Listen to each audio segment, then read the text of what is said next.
et ministre de la Justice et garde des Sceaux du Congo. Cette fois-ci, on ne va pas l'interviewer en tant que ministre de la Justice, mais en tant que candidat aux députations de 2012 dans une ville ou un district nommé Vinza. Monsieur Emmanuel Yoka, soyez les bienvenus. Merci. C'est un honneur personnellement pour moi pour vous avoir comme invité. C'est un plaisir partagé. Ok. Alors, monsieur le ministre, nous allions vous prendre aujourd'hui comme invité, pas comme ministre, mais comme candidat aux députations, la troisième au Congo depuis le post-conflit. Il y a eu beaucoup des élections au Congo, mais celle-ci est particulière parce que elle pourra changer la physionomie politique et économique du pays à la fin de ces exercices. Bon, alors, vous êtes au deuxième tour. Quel miracle avez-vous fait pour être au deuxième tour des élections, à Vinza en particulier? Merci beaucoup. Non, il n'y a pas de miracle en matière d'élection. Il y a un candidat qui a un programme, qui le propose à un électorat, et quand le collet est bien emballé, le peuple dit j'achète. Donc il n'y a pas de miracle. Il n'y a pas de miracle. Pourtant, votre candidature a été sujet de beaucoup de controverses. Je vous dis, par exemple, dans la presse congolaise, j'ai l'exemple ici, vous aviez la copie du journal Horizon Manager, c'était l'édition du 25 juin 2012. Il disait Maître Aimé Emmanuel Yoka imposé aux populations de Vinza. Il y a ça. Il y a aussi l'autre journal Emmanuel qui dit Aimé Emmanuel Yoka est candidat à Vinza dans le pool. Est-ce la démocratie ou une provocation? Alors, la question que je vais vous poser personnellement, quand vous aviez décidé d'aller là-bas, est-ce que vous aviez fait ça comme si c'était pour provoquer les gens du pool ou c'était vraiment sincère?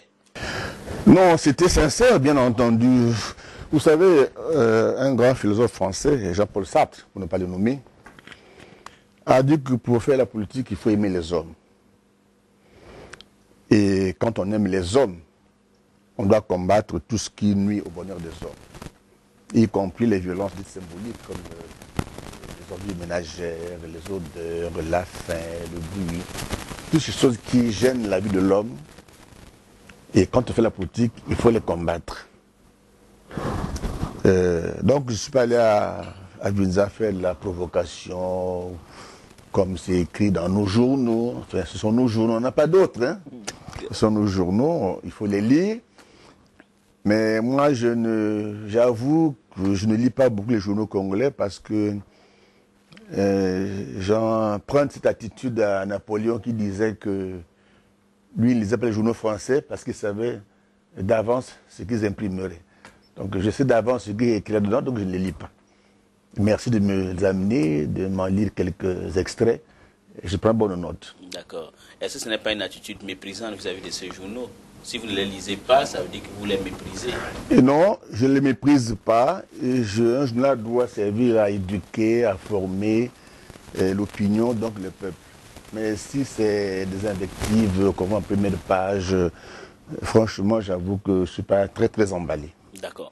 Alors, vous aviez dit ce n'est pas un miracle, vous vous trouvez au deuxième tour. Ça veut dire que vous aviez des gens là-bas qui vous aiment et qui ont voté pour vous. Pourtant, il y a eu des problèmes là-bas. Selon ce que je n'ai pas porté la copie du journal, vous avez été chassé à Vinza. Pourquoi vous dites que vous êtes aimé? La preuve, si on en tient au résultat du premier tour, vous êtes au deuxième tour. Mais pourquoi se fait-il que vous avez été chassé là-bas à Vinza par la population? Peut-être que ceux qui disent ça et moi, on n'a pas la même lecture, on n'a pas le même dictionnaire, on n'a donc pas la même explication des mots. Je n'ai pas été chassé à Vinza. J'ai été à Vinza la semaine dernière, je pars à Vinza après-demain, mercredi. J'étais à Vinza dimanche, le jour du vote, donc le 22 juillet. Je vais repartir après-demain, je vous l'ai dit. Je n'ai pas été chassé de Vinza. Qui m'aurait chassé alors? Ils disent que c'est les populations de Vinza qui ne voulaient pas de vous. Qui m'ont élu, qui m'ont fait passer au second tour et qui m'ont chassé. C'est ça le paradoxe. Comment vous démêlez tout ça là? C'est ça qui est difficile à comprendre. En fait, le miracle, c'est au niveau de mes adversaires, hein, qu'ils me voient au second tour. Eux ne m'y voyaient pas du tout. Pas du tout. Miracle, oui, quelque part, parce que j'ai battu à plate couture, pour parler de façon triviale, des partis qui se croyaient propriétaires du Poul ou de Vinza, qui étaient enracinés là-bas depuis quelques années, et qui étaient seulement étonnés de me voir au deuxième tour, alors que leur combat commun, parce qu'ils se sont coalisés contre moi, était de me voir être sorti dès le premier tour. Je crois que depuis cette élection du 22 juillet, quelqu'un dirigeant du pool ont payé le sommeil. Je suis inquiet pour eux, mais ce n'est pas grave. D'accord. Alors, monsieur, on va vous... Qu'est-ce qui fait la différence entre vous et eux? Est-ce que c'est parce que vous aviez un programme et qu'eux, ils n'en ont pas? Si oui, qu'est-ce dans vos programmes? Quel est, par exemple, deux sujets ou deux sujets qui fait que les gens du pool ou les gens de Vinza en particulier ont opté pour vous et non pour vos adversaires? J'ai effectivement proposé aux électeurs de Vinza un programme socio-économique en 9 points. Ils l'ont lu, j'imagine qu'ils l'ont certainement compris, ils l'ont assimilé, ils l'ont adopté.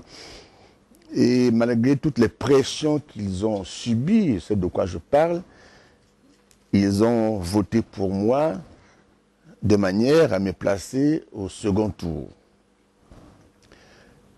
Vous avez raison de parler de programme, Monsieur Smith, parce que le 6 juillet, nous avons une réunion à la COLEL. La COLEL, c'est la commission locale d'élection à Vinza. Nous étions présents tous les 5 candidats. Nous étions 6. Mais il y en a un qu'on n'a pas vu là-bas, mais nous étions 5 présents. Et à cette occasion, l'administration, la CONEL, a demandé à chaque candidat de présenter son programme pour Vinza. Mais j'étais le seul à présenter un programme en 9 points. Les autres n'avaient pas de programme du tout. Même pas le simple programme formel de descente dans les différents axes qui composent le district de Vinza. Et leur programme commun à tous, c'était ne votez pas pour un étranger. Comme programme, je dois avouer que ce n'est pas très épais, mais enfin, c'était leur programme. D'accord. Ne votez pas pour un étranger. Alors, revenons maintenant. Vous avez dit qu'il y avait 6 candidats. Il y a un qui ne s'est pas présenté. C'est qui? C'est le candidat d'un parti qu'on appelle le MSD. MSD, Mouvement Solidarité, quelque chose comme ça. Je crois. D'accord. On va revenir, monsieur le ministre.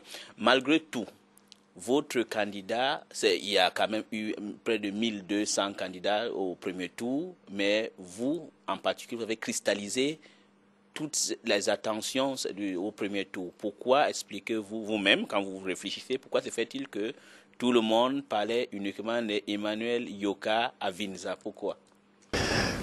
C'est quelque part un peu historique. J'ai des liens personnels. Nous sommes physiques, quelque part spirituels, avec Vinza. Des liens très anciens. Mais en même temps, il faut se souvenir qu'il n'y a pas si longtemps, ce peuple a subi un véritable martyre. Toute la guerre qu'il y a eu dans le Poul s'était cristallisée sur Vinza.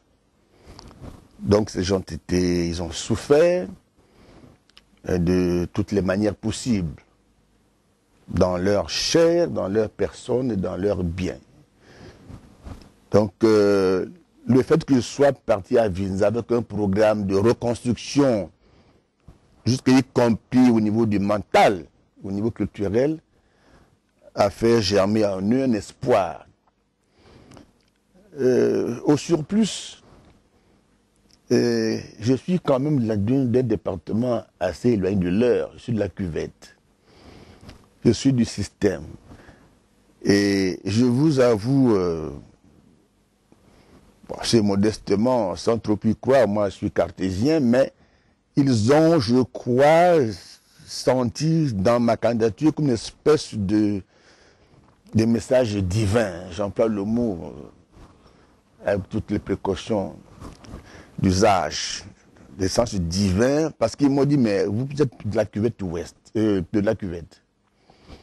Vous êtes membre du gouvernement, vous êtes ministre d'État, vous êtes d'Oyo, quelque part vous avez quelques attaches avec le chef de l'État, mais si vous avez traversé les monts et vallées, les rivières, les forêts, pour venir atterrir ici, c'est quelque part, quelqu'un vous a mandaté à cet effet.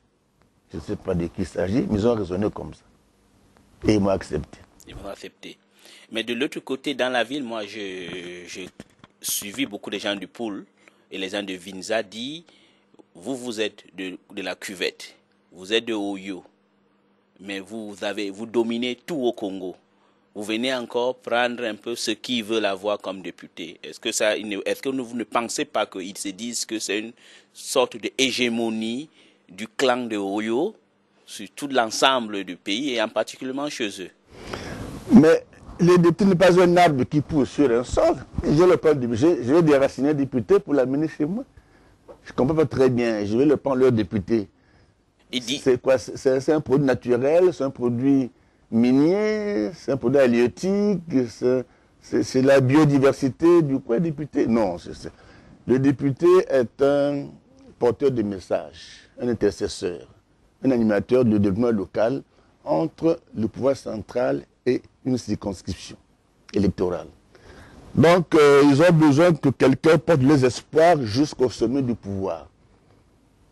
Ce n'est pas qu'on aille leur prendre quelque chose, ils n'ont rien, je vous ai dit, ces gens ont souffert et qu'on a souffert. Et il y a ici des gens qui veulent les mettre dans cet état d'infériorité matérielle et morale et psychologique pour mieux les exploiter. C'est ça la vérité. Mais ils n'en veulent plus. Ils n'en veulent plus. Et si on avait laissé les choses se faire normalement le 15 juillet dernier, date du premier tour, si on n'avait pas brutalement, avec violence, arrêté le meeting que nous avions en projet le 13 juillet, je vous assure que j'aurais été élu le 15 juillet de façon étonnamment triomphale. Nos adversaires l'ont senti, ils ont boycotté ce meeting-là de façon violente, ils étaient armés. Je pense qu'au bout, il y a eu un projet d'assassinat. Parce que comment ils m'auraient empêché de tenir ce meeting sur place si je l'avais tenu, alors qu'ils étaient armés? Je ne l'étais pas. Monsieur le ministre, pourquoi cette haine? Pourquoi ils ont voulu d'abord arrêter votre meeting et pourquoi peut-être l'objectif final peut-être était l'atteindre à votre vie? Pourquoi vous pensez tout ça? Moi, je ne peux pas vous dire pourquoi ils ont voulu arrêter mon meeting. Mais je sais qu'au premier degré, ils ont eu peur de cette popularité que j'avais dans Vinza, dans tous les villages où je suis passé. Ils ont senti que s'ils me laissaient faire, je serais élu et au détriment de leurs avantages égoïstes, personnels, privés, sectaires, toutes choses qui sont à l'opposé de mon ambition pour ce pays. Moi, je me bats pour l'unité nationale.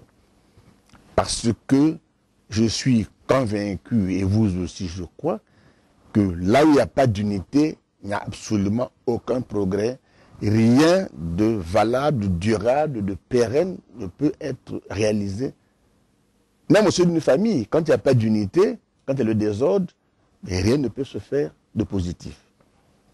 Donc, en réalité, ces gens qui ont opéré comme ils l'ont fait n'aiment pas les populations de Vinza en réalité. Ces gens ont souffert le martyre, je vous l'ai dit, et moi je propose un programme qui leur convient.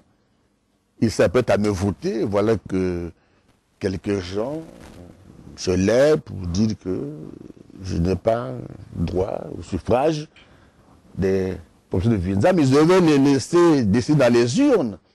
Ils sont venus de façon violente incendier le